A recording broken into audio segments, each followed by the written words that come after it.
आपको जब history start करनी होती है ना, सबसे पहले आपकी एंशियंट हिस्ट्री आती है ना, जिसके अंदर आप स्टोन एज वगैरह, मेटल एज, फिर इंडस वैली सिविलाइजेशन, फिर उसके बाद वैदिक एज, फिर महाजनपदास, ये सब पढ़ते हो। फिर महाजनपदास के बाद आप मौर्यंस के बारे में पढ़ते हो, फिर पोस्ट मौर्यन टाइम पीरियड पढ़ते हो, फिर गुप्तास पढ़ते हो, पोस्ट गुप्तास पढ़ते हो। ये सब कुछ पढ़ते हो आप एंशियंट हिस्ट्री में।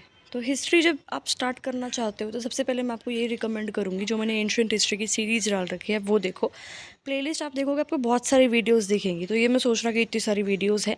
एक्चुअली इसमें ये सीन है कि मैंने एक टॉपिक सिर्फ 1 मिनट में ही करा रखा है, तो इसलिए नंबर ऑफ़ वीडियो ज़्यादा बन चुकी है उसकी। बट कम टाइम में ही आपकी वो एंशियंट हिस्ट्री जो है वो निपट जाएगी। एंशियंट हिस्ट्री को करने के बाद आप क्लास 6th की जो NCERT है वो देखना, वो भी मैंने पूरी डाल रखी है। बिकॉज़ उसके बाद क्या होगा कि 6th की NCERT में एंशियंट हिस्ट्री ही करा रखी है, तो उसमें थोड़ा क्रोनोलॉजी ढंग से नहीं दे रखी NCERT में। तो एंशियंट हिस्ट्री की सीरीज़ के बाद जब NCERT देखोगे 6th की, तो आपकी NCERT भी हो जाएगी और एंशियंट हिस्ट्री जो है अच्छी तरह से कवर भी हो जाएगी। फिर हम आते हैं मेडिवल हिस्ट्री को। हिस्ट्री पढ़ने में एंशियंट हिस्ट्री पढ़ने के बाद हम लोग मेडिवल हिस्ट्री पढ़ते हैं। मेडिवल हिस्ट्री की जो है मेडिवल हिस्ट्री की भी मैंने प्लेलिस्ट बना रखी है, तो आप वो पहले प्लेलिस्ट चेक कर लेना। तो मेडिवल हिस्ट्री की प्लेलिस्ट कवर करने के बाद आप आना इस पे क्लास 7th की हिस्ट्री की NCERT पे। ठीक है, चैप्टर 1 देखते हैं, introduction, tracing changes through 1000 years. जो आप ये मैप देखोगे, a section of world, it is a map drawn by geographer al Idrisi, 12th century में ये बनाया था।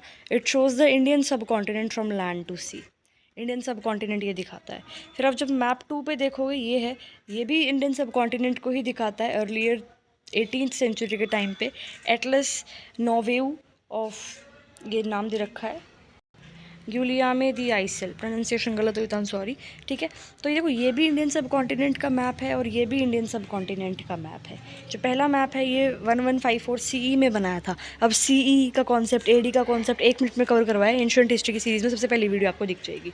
ठीक है, और जो दूसरा मैप है ये इंडियन सब कॉन्टिनेंट का मैप एक फ्रेंच कार्टोग्राफर ने बनाया था 1720s में। कार्टोग्राफर क्या होता है? एक ऐसा पर्सन जो मैप बनाता है। ठीक है, ये दोनों मैप आपको काफ़ी डिफरेंट दिख रहे होंगे, राइट, बट वो सेम ही एरिया के हैं। जो ये पहला मैप है इसमें साउथ इंडिया, जहाँ पे we would is where we would except north India and Sri Lanka is the island at the top. मतलब एक्चुअल में रियल में क्या है कि जो आपका श्रीलंका है वो साउथ में है, लेकिन जो इस मैप में क्या दिखाया गया है, श्रीलंका को ऊपर नॉर्थ में दिखा रखा है, यानी कि नॉर्थ और साउथ को स्विच कर दिया है प्लेसेस को। और प्लेसेस जो है इसमें अराबिक में मार्क्ड हैं। ठीक है, और कुछ वेल नोन प्लेसेस जैसे कन्नौज यूपी में है। ठीक है, मैप 2 देखो तो ये नियरली 600 साल बाद बना था मैप 1 के। इस पीरियड के टाइम पे इन्फॉर्मेशन जो है वो कंसिडरेबली चेंज हुई है।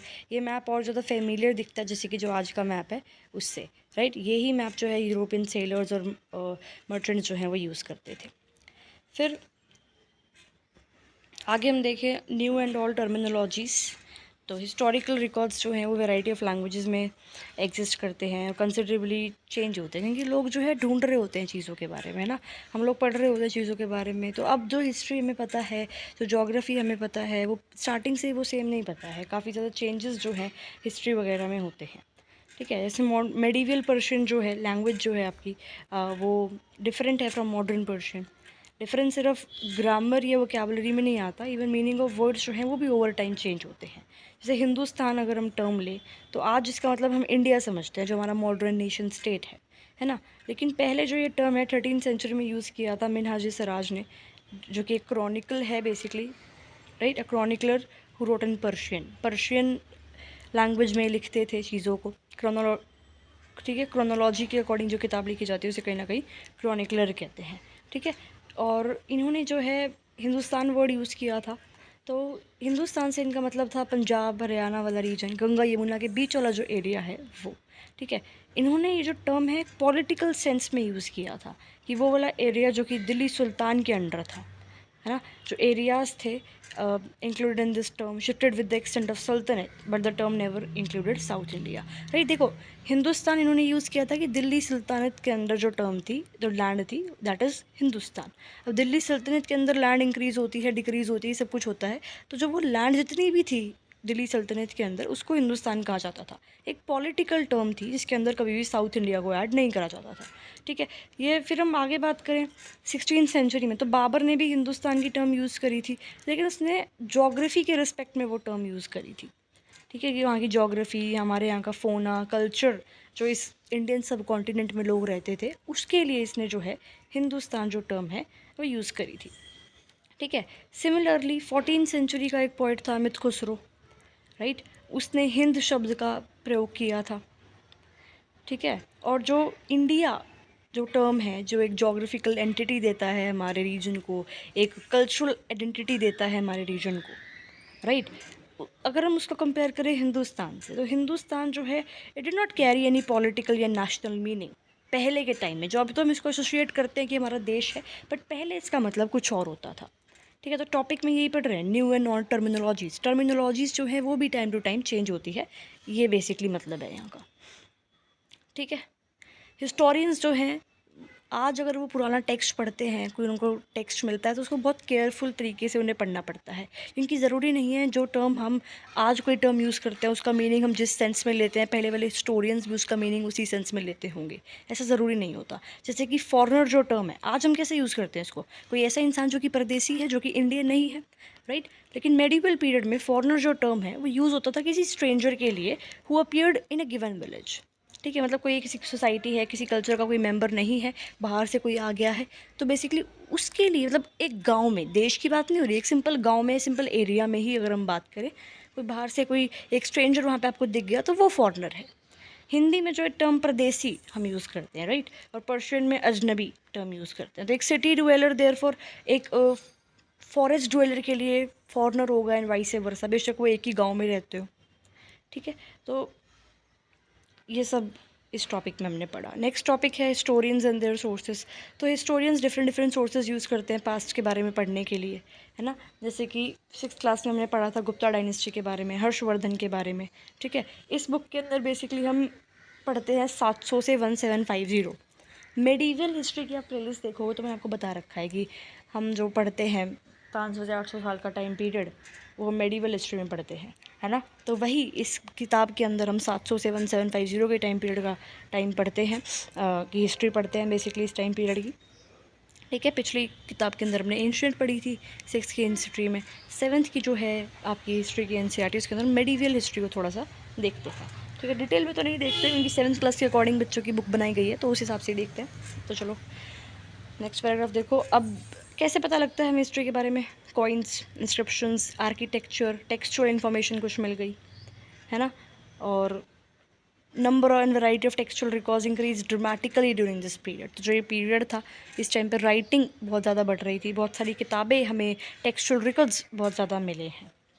ठीक है, पेपर जो है ग्रेजुअली चीपर इस टाइम पे हो रहा था, और even it was more widely available. तो इसीलिए जब लोग हैं वो होली टेक्स्ट लिखते थे, क्रॉनिकल्स लिखते थे रूलर्स की, letters, teachings of saints, petitions, judicial records for registers of accounts and taxes. तो ये सब हमें बहुत लार्ज स्केल पे वहाँ पे मिल रहा था। ठीक है, देखो जैसे हम वैल्यू ऑफ पेपर कंपेयर करें, तो middle of the 13th century में एक स्कॉलर क्या है, जैसे उनको एक बुक छापनी थी, तो इतना इनफ पेपर नहीं होता था, तो मैन्यूस्क्रिप्ट को धोते थे और उसके ऊपर लिखते थे। जो धो दी मैन्यूस्क्रिप्ट, वो टेक्स्ट उड़ गया, है ना। तो ये सीन थी, लेकिन बाद में क्या हुआ, सेंचुरी लेटर, 100 साल बाद, if you bought some food in the market, you could be lucky and have the shopkeeper wrap it for you in some paper. तो ये चीज़ दिख रही है कि पेपर जो है वो एक्सपेंसिव था, धीरे धीरे चीपर हुआ, धीरे धीरे वाइडली अवेलेबल हुआ, तो इसलिए टेक्सचुअल चीज़ें जो हैं वो हमें ज़्यादा मिलने लगी थी। मैन्यूस्क्रिप्ट्स मिलने लगी हमें वेल्दी पीपल के घरों में, रूलर्स में, किंगडम्स में, मोनास्ट्रीज़ में, टेम्पल्स में। और जो ये मैन्यूस्क्रिप्ट्स हैं इनको लोग उस टाइम पे लाइब्रेरीज़ में और आर्चीव्स में रखते थे। ठीक है, ये क्या होते हैं, एक प्लेस जहाँ पे डॉक्यूमेंट्स और मैन्यूस्क्रिप्ट्स को स्टोर किया जाता है ना। जैसे कि आज के टाइम पे भी नेशनल स्टेट गवर्नमेंट्स अपनी चीज़ें, रिकॉर्ड्स जो हैं, डॉक्यूमेंट्स जो हैं, उनको ऐसे सेव करके रखती हैं। तो मैन्यूस्क्रिप्ट्स जो हैं, जो डॉक्यूमेंट्स हैं, वो हमें बहुत डिटेल्ड इन्फॉर्मेशन प्रोवाइड करते थे पुराने टाइम की, अपनी हिस्ट्री डिटेल में पता लगती है इससे। अब देखो उस टाइम पे कोई प्रिंटिंग प्रेस नहीं थी, तो जो स्क्राइब्स हैं, जो राइटर्स बेसिकली होते थे, वो जो लोग हैं मैन्यूस्क्रिप्ट्स को हैंड से ही कॉपी करते थे, राइट। तो कितना मुश्किल काम होता होगा उस टाइम पे ये। ठीक है, अब देखो मान लो आप अपनी दोस्त की कॉपी में से कुछ कॉपी कर रहे हो और आपको कुछ नहीं समझ में आया तो कुछ भी लिख देते हो ना। तो इस टाइप का कॉन्सेप्ट यहाँ भी था, जब स्क्राइब्स तो कुछ समझ नहीं आ रहा, तो थोड़े बहुत चेंजेस जो है कॉपीड मैन्यूस्क्रिप्ट में हो जाते थे। ठीक है, तो जो ये स्मॉल डिफरेंसेस हैं grew over centuries of copying until manuscripts of same text became substantially different from one another. ठीक है, जब हमें सेम टेक्स्ट की 4-5 मैन्यूस्क्रिप्ट मिल रही है और हमें पता है ये कॉपीड मैन्यूस्क्रिप्ट है, थोड़ा थोड़ा स्मॉल चेंजेस जो है उन मैन्यूस्क्रिप्ट में हमें दिखते थे। ठीक है, अब ये फिगर देखोगे आप अगर, तो ये पेंटिंग है एक स्क्राइब की जो कि मैन्यूस्क्रिप्ट की कॉपी बना रहा है।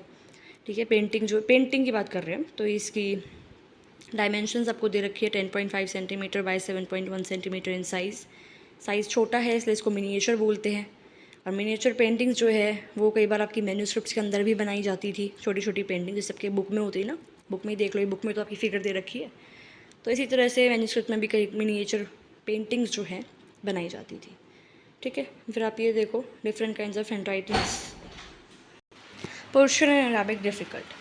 तो जो आपको लेफ्ट में ये स्टाइल दिख रहा होगा ये कर्सिव है and it is easy to read, तो इसको हम नस्तलिक राइटिंग बोलते हैं। 12th की हिस्ट्री में थोड़ा हम देखते हैं इसके बारे में। ठीक है, फिर जो राइट में है it is denser and more difficult, है ना, तो इसको बेसिकली हम शिकास्ते बोलते हैं। ओके, अब जैसे मैंने आपको बताया था कि एक ही मैन्यूस्क्रिप्ट की काफ़ी सारी कॉपीज़ मिल रही है, तो कई बार ऐसा होता था कि हमें ओरिजिनल मैन्यूस्क्रिप्ट नहीं मिलती है, तो जो राइटिंग में कॉपी करते टाइम पे मिस्टेक हो गई या कुछ भी टाइप ऐसे कर दिया, कुछ समझ नहीं आया ओरिजिनल मैन्यूस्क्रिप्ट से, तो कॉपी करते हुए कुछ भी लिख दिया, तो उसकी वजह से थोड़ी सी हिस्टोरियंस को दिक्कत होती है टेक्स्ट को समझने के लिए कि क्या ओरिजिनली क्या लिखा होगा एक्चुअली। ठीक है, अब 14th सेंचुरी के एक क्रॉनिकलर थे ज़ियानुद्दीन बारूनी। ठीक है, उन्होंने अपना पहला क्रॉनिकल 1356 में लिखा था, उसका दूसरा वर्जन 2 साल बाद। तो दोनों के दोनों जो हैं ये अलग अलग हैं। अब हिस्टोरियंस को नहीं पता कि फर्स्ट वर्जन की एग्जिस्टेंस 1960s में थी, मतलब पहले दूसरा वर्जन उनको मिल चुका था, फर्स्ट वर्जन उनको बाद में मिला था, थोड़ा इस तरह की चीज़ थी। ठीक है, तो it remain lost in large library collections. देखो हिस्ट्री की जो किताबें हैं ना वो आपको ऐसी दिख रही है, कहीं से भी कुछ भी ला रहे हैं, कुछ ऐसा क्रोनोलॉजी नहीं बन रही है। और मेरा ये है कि मैं अगर हिस्ट्री करा रही हूँ, कोई भी एनसीईआरटी करा रही हूँ, तो मैं एक एक लाइन एक एक वर्ड एक्सप्लेन करती हूँ। ठीक है, कुछ रह ना जाए। तो ये थोड़ा आपको फ्लो में नहीं मिलेगा कॉन्सेप्ट, है ना, कि इसके बाद ये हुआ, इसके बाद ये हुआ।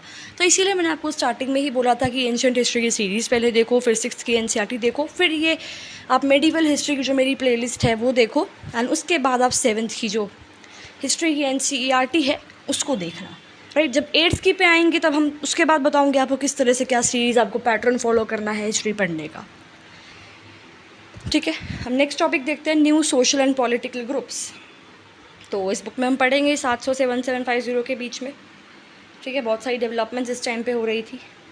पर्शियन व्हील इरिगेशन में आ रहा था, टेक्नोलॉजीज़ डेवलप हो रही थी, स्पिनिंग व्हील वीविंग में यूज़ करने लोग स्टार्ट कर रहे थे, fire arms in combat, new foods और बेवरेजेस इंडियन सब कॉन्टिनेंट में आ रहे थे, जैसे कि पोटैटोज़, कॉर्न, चिलीज़, टी और coffee.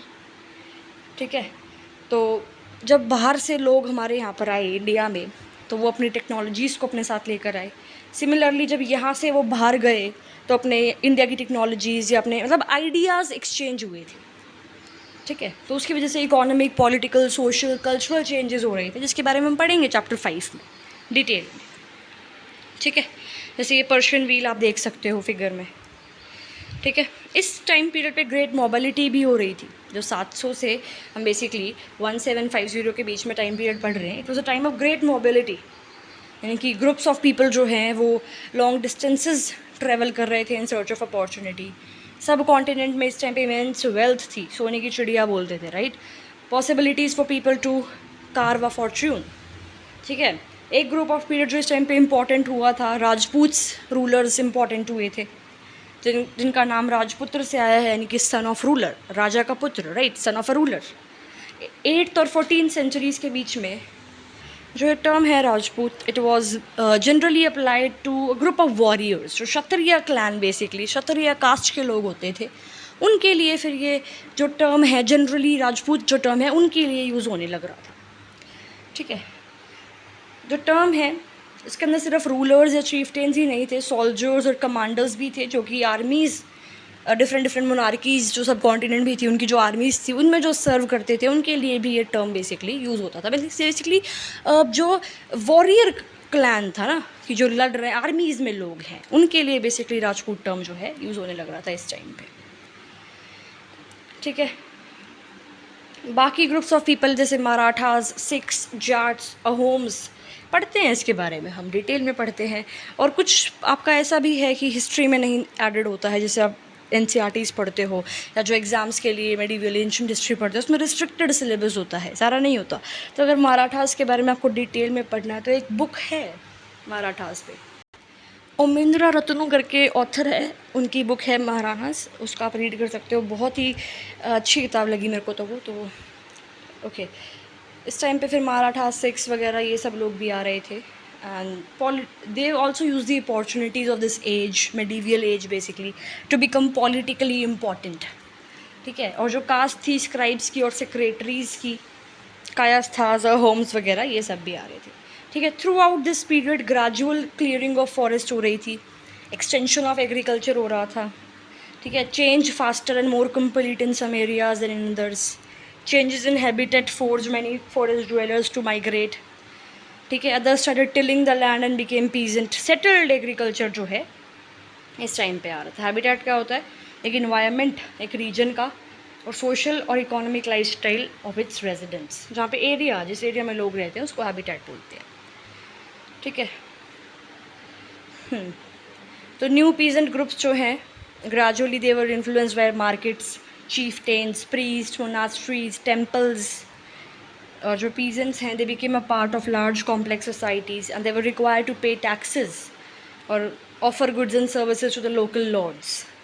Significant economic social differences emerge होने लग रहे थे peasants में फिर बीच में, कि कोई अमीर है कोई गरीब है, इस टाइप की चीज़ें।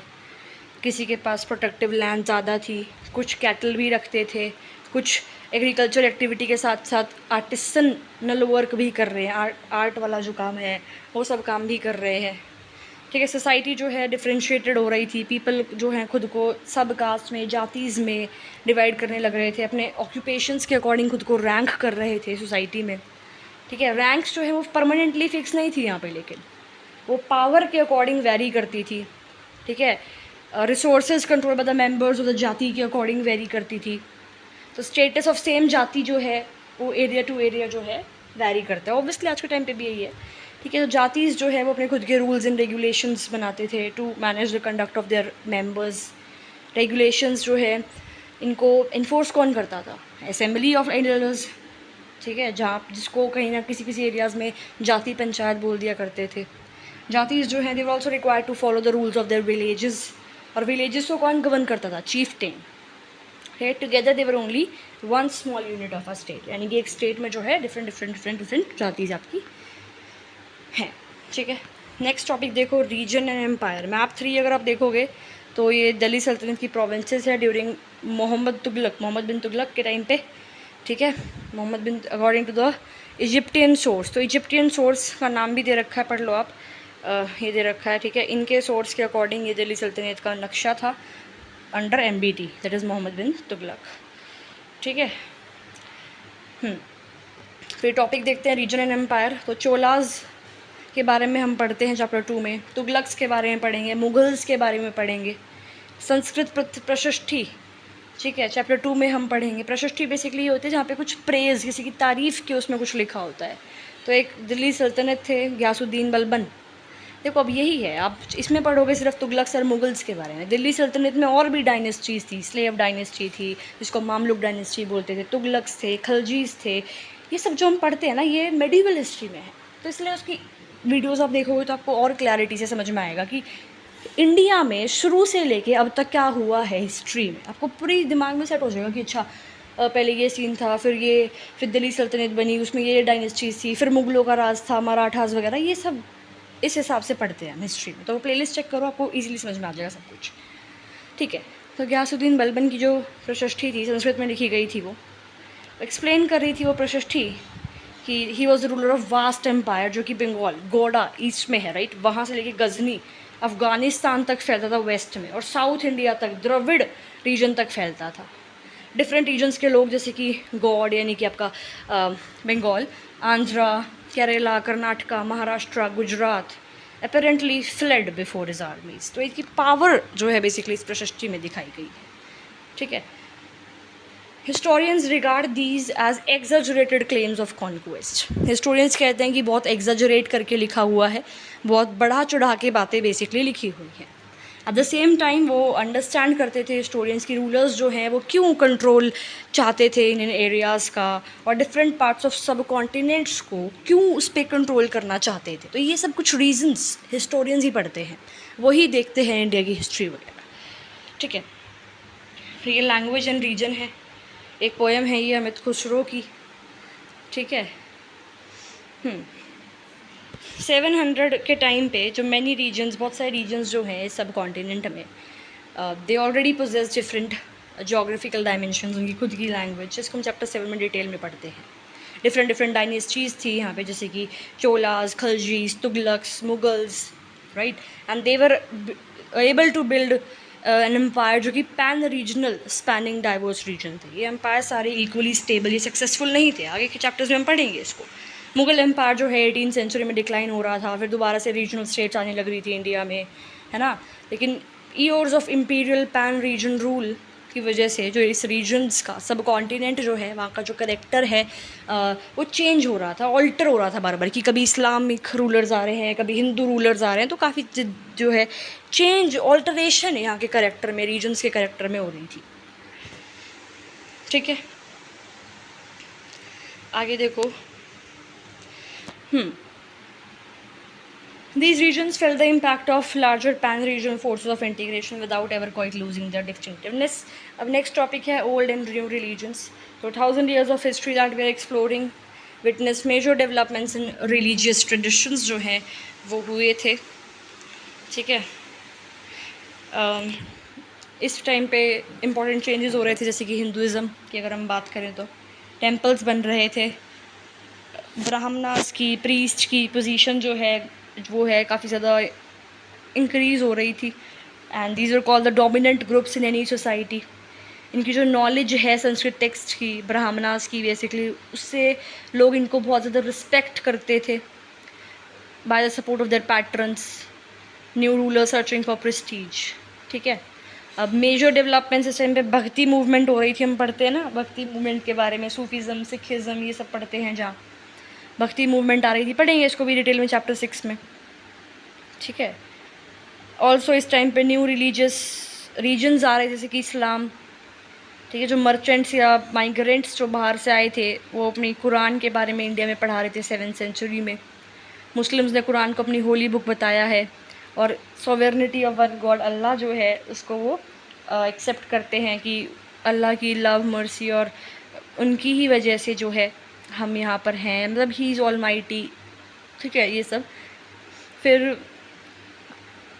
जो आपके पैट्रन्स हैं इस्लाम के, और जो उलामास हैं, उलामास बेसिकली टीचर्स, बेसिकली जो लर्न थियोलॉजियंस और ज्यूरिस्ट थे इस्लाम के, वो यहाँ पर इस्लामिक रूलर्स इस सब कॉन्टिनेंट में बन रहे थे धीरे धीरे। हिंदुज़म और इस्लाम जो है they were interpreted in a variety of ways by its followers. शिया मुस्लिम्स थे जो मानते थे, जैसे मुस्लिम भी दो टाइप के हैं ना आपके, शिया सुन्नी। तो शिया मुस्लिम्स वो थे जो मानते थे कि prophet Muhammad son in law Ali जो है वो मुस्लिम कम्युनिटी का लीडर है, लेजिटिमेट लीडर है। और सुन्नी मुस्लिम्स मानते थे अथॉरिटी ऑफ खलीफाज, जो अर्ली लीडर्स थे आपके। ठीक है, और जो सक्सीडिंग खलीफाज हैं उनको वो सुपीरियर मानते थे अपने रिलीजन में। और भी डिफरेंसेस थे स्कूल ऑफ लॉज में, जैसे हनाफी और शाफी मेनली इन इंडिया, और थियोलॉजी और मिस्टिक ट्रेडिशंस वगैरह, ये हम पढ़ेंगे डिटेल में। तो इंट्रोडक्शन चैप्टर है, आगे की चैप्टर्स में पढ़ेंगे इसको। फिर thinking about time and historical periods. अब हिस्टोरिकल पीरियड बेसिकली ऐसा नहीं है कि आज क्या था कल क्या होगा, आज से 10 साल पहले। सेंचुरीज़ पढ़ते हैं हम हिस्ट्री में, 100 साल पीरियड के बारे में हम 4 किताबों में पढ़ते हैं। मतलब हिस्टोरियंस जो हैं टाइम को सिर्फ ये नहीं देखते घंटे, दिन या ईयर्स बीत गए।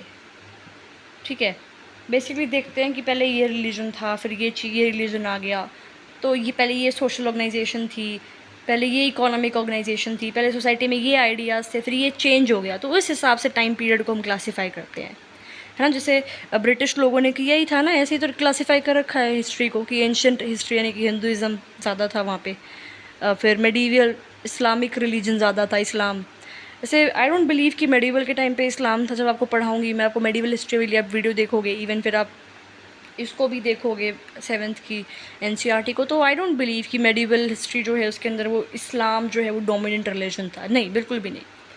ठीक है। तो middle of the 19th century में ब्रिटिश हिस्टोरियंस ने डिवाइड कर रहा था, देखो 3 पीरियड्स में, हिंदू, मुस्लिम, ब्रिटिश, राइट। तो हिंदू एंशंट हिस्ट्री, मुस्लिम मेडिवल हिस्ट्री, ब्रिटिश जो आपका मॉडर्न हिस्ट्री में आप पढ़ते हो ब्रिटिश के आने के बाद, उसके बाद आप पोस्ट इंडिपेंडेंस हिस्ट्री पढ़ते हो। ठीक है। फिर ये जो डिवीज़न है, it ignored the rich diversity of the sub continent. वही ब्रिटिश लोगों ने मेनली अपने लिए ही किताबें लिखी हैं, अपने अपने अकॉर्डिंग ही लिखी है। ठीक है। तो कुछ हिस्टोरियंस, बल्कि हम पढ़ते ही इस तरह से, ये पीरियडाइजेशन जो है हिस्टोरियंस मानते भी हैं और हम पढ़ भी रहे हैं, क्योंकि वो काफ़ी सालों से वही चलता आ रहा है। तो we are just reading it in this way itself. बाकी ये हम पढ़ चुके हैं एंशिएंट हिस्ट्री के बारे में, हंटर गैदरर्स। ठीक है। मेडिवल हिस्ट्री बताया ही हम पढ़ रहे हैं इस बार आपका 16th 18th century quite different from 8th और 11th सेंचुरी। तो इस पूरी को हम एक हिस्टोरिकल यूनिट नहीं मान सकते ना, तो इसीलिए मेडिवल पीरियड जो है वो अलग है मॉडर्न पीरियड से। तो इसलिए अलग अलग हम पढ़ लेके चलते हैं इन चीज़ों को, कि मेडिवल हिस्ट्री, मॉडर्न हिस्ट्री, इस तरह से 1000 साल में बहुत सारी चेंजेस जो आते हैं, तो उस हिसाब से हम इसको टाइम पीरियड में चेंजेस के अकॉर्डिंग पढ़ते हैं कि इस टाइम पीरियड में ये मोटी मोटी तौर से ये चीज़ें हो रही थी, मेडिवल में ये चीज़ें हो रही थी। तो इस हिसाब से हम बेसिकली हिस्ट्री को पढ़ते हैं। ठीक है। So this was your chapter. Next second chapter हम नेक्स्ट वीडियो में देखेंगे।